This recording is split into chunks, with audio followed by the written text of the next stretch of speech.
dowladda la isla leeyahay runtahay on dadka la gumaysanaynin sana ku ogaanay dhageyso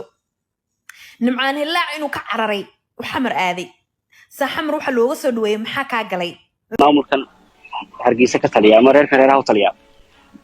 dani kastaba waxa u geysteen col iyo colaad bay la galeen hooyadaas soo arag ya oo maxaan dhahdaa ku laabo wadankii kuma laaban karo do you know why because wala xiraaya anagu yaryar baan ugu bilaabeen Soomaaliya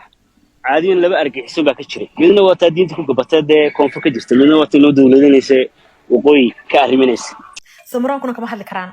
futa ay leeyihiin ama karti ay leeyihiin inay istaagaan ma dhihi karaan maxaad inankayga u xirteen ama inankaygu magaaladiisa iyo wadankiisa buu joogaaye uma lama hadli karo ma dhihi karaan xillaac soo dhawo fanaankayga soo dhawo walaalo ma maqashaan assalaamu alaykum warahmatullahi wanaagsan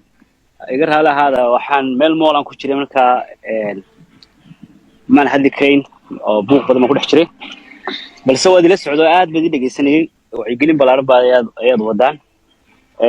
dhowr arrimood baan ka hadli oo dan guud ah oo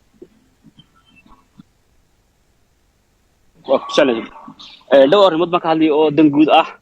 oo isleeyahay ummadaada iyo intii kulmabduuda ayna kula qaadato oo tugaar inaan ka hadlay maba banaanaba oo kanimcaan ahaana waayo haddaan tayada ka hadla waxa weeyaan waxaan isleeyahay un bartiin hore baad joogaysaan bulshooyinka reer awdal dal iyo dibad markasta joogaana si guud baan u salaamayaa dabcan codkaygu meel fog gaari doonaa inta madasha ku jirta haddana si guud baan u salaamayaa iyo si gaar ahba oo idima magacaabi karo mid iyo labo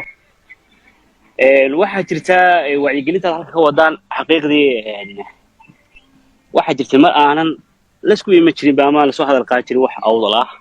ama wax wadan ah ama waxaanu leenahay ka hadli karno bas waa ilaahay mahadi maanta hadii aynu intaan isku imaad ka faaloonayna wixii inoo dana xiqdiga iyo xaqdarrada iyo mushkiladaha ka taagan gobolka maamulka khawariij